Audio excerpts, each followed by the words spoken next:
Hi, this is Dave Curtis from LANSAS Products. Today we're here to do a short tutorial video on a new product that we've developed. This product that we've developed is actually pulled off of a spec from a city, which is San Antonio Water Systems, SAWS, and that spec is clearly identified to call out specific requirements for plugs being installed in any of their sanitary sewer or storm lines. Now, with this spec, and I actually have printed out a copy. This is for any kind of bypass pumping that you're doing in the city of San Antonio. The spec is a spec 864, and then the section that we're most wanting to review is 864.4. So 864.4, first of all, talks about the fact of all plugs that are 24 inches and larger need to have a radio transmitter and receiver to be able to detect the plug while it's down doing its operation. So what we've done is we've designed a complete system to meet this spec. So I just want to sort of review with you exactly what we're talking about. First of all, in the same spec, 864.4 section C, it talks about all plugs 15 inches and larger shall have a rupture protection relief valve built into it. I want to make sure that it's really clear that ours are built with that rupture protection relief valve. It is a 3/4 inch relief valve built into the head of the plug to make sure that you cannot overinflate the plug. One of the other things that it talks about is any plug 24 inches and larger shall have a protective sleeve installed on the plug. That is part of this spec. And then section D talks clearly about all plugs 24 inches in diameter and larger shall be equipped with a radio transmitter located in the device that can activate with plug pressure loss. Locating transmitter device shall be effective in the depth of 65 feet and have a battery life of 1,000 hours minimum for pulse life.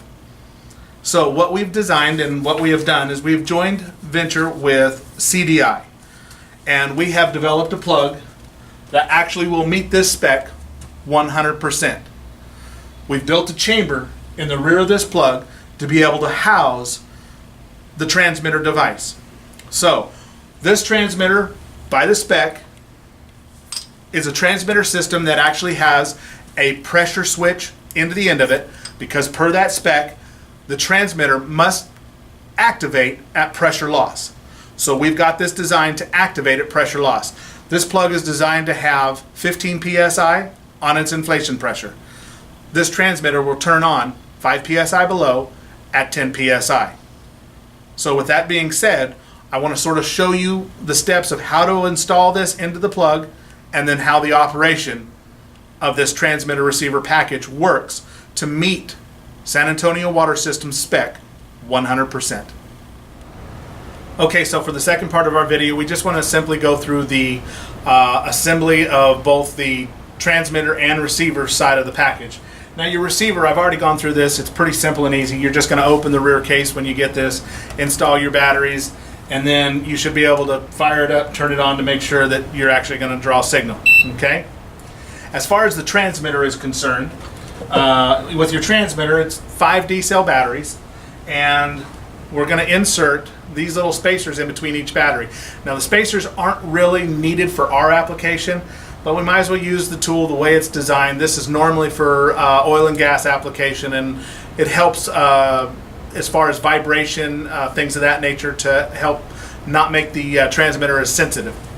So we're going to go in, first battery in, spacer, continue the process.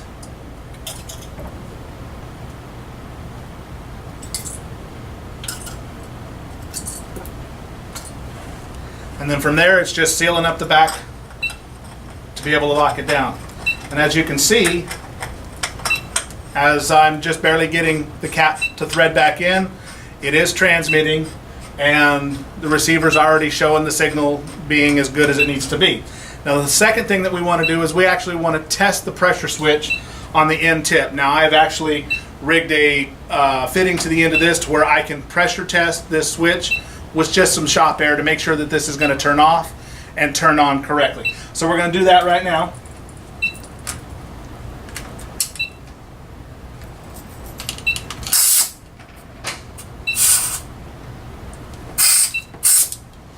Okay, so right now we're zeroed out. This thing should turn off once it gets above 15 psi. This will go quick because there is only a short little bit of space inside of the tool for that pressure switch to activate.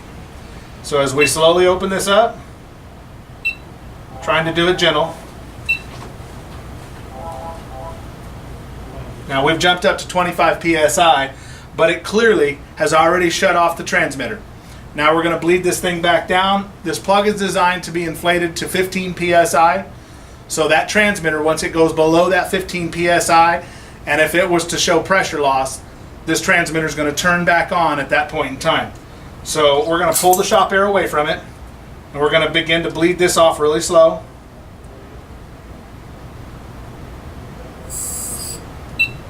And again, we're just under the 15 psi. We're about 13 psi, and our transmitter's back to transmitting.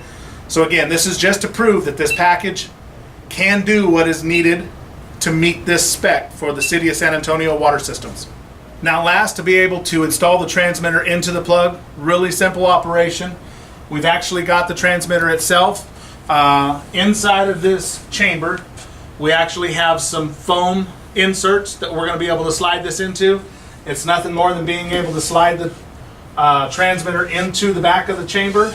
And then from there, we've got a cap that we're going to make sure that we tighten down and seal the rear of that plug very well to make sure there's no leaks, because this chamber actually opens up into the body of the plug, and this cap perfectly fits over the rear of this for us to be able to push and slide that in just far enough to make sure that we still have access to it in case we need to pull it back out, change batteries or whatever.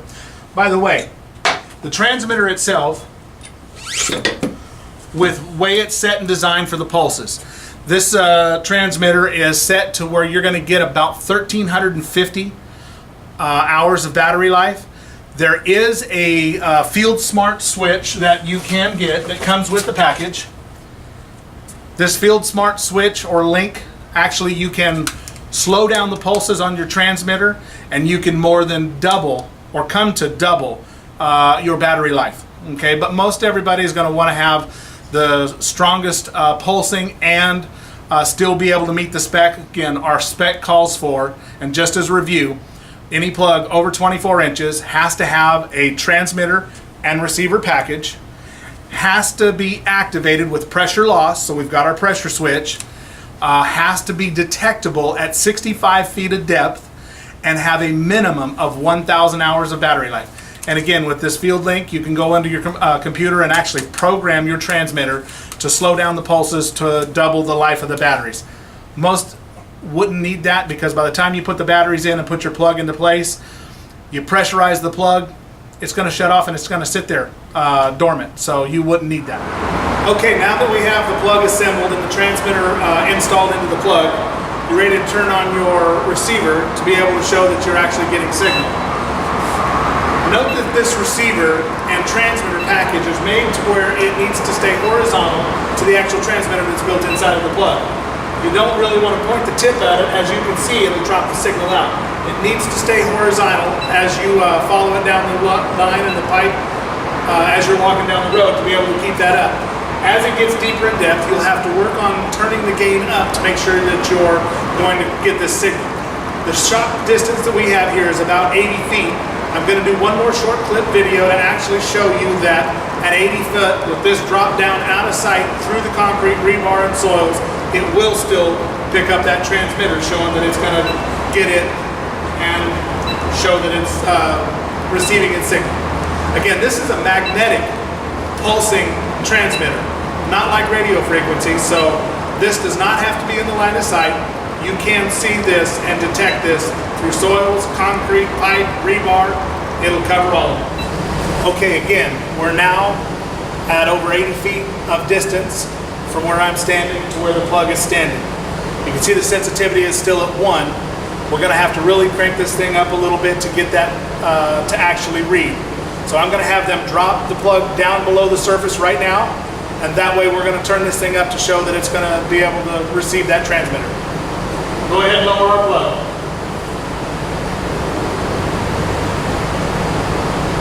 Okay, so now that we're out of the line of sight, again, this is one of the important things that we want to make sure you understand. being a magnetic transmitter, not a radio frequency that has to be in line of sight, we're going to be able to detect this.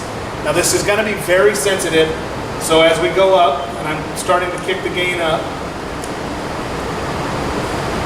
you'll start to see where it's going to start getting that signal and starting to read that transmitter again. And again, at this distance right here, we're over 80 feet. We are still meeting 100% of SAWS requirements to hit the 65 foot of depth. All right? If there's any questions you have concerning this video or this product, especially the Trexol 500 and the Trexol 400, that is the 5D cell unit, please feel free to pick up the phone and call LANSAS and or CDI, and we'll make sure that that information is online on the website, or you can call me direct and I'll make sure to get that information to you. We will handle technical support for this in the field.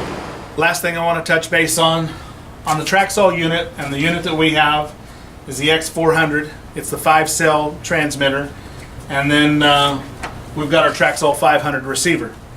I just want to make note again, to meet that spec, don't be fooled by somebody else trying to tell you that they've got something that is a radio frequency type of transmitter and receiver package. This flyer's been circulating, and I just wanted to touch base. Don't be fooled by something that does not meet SAWS or the City of San Antonio Water Systems spec.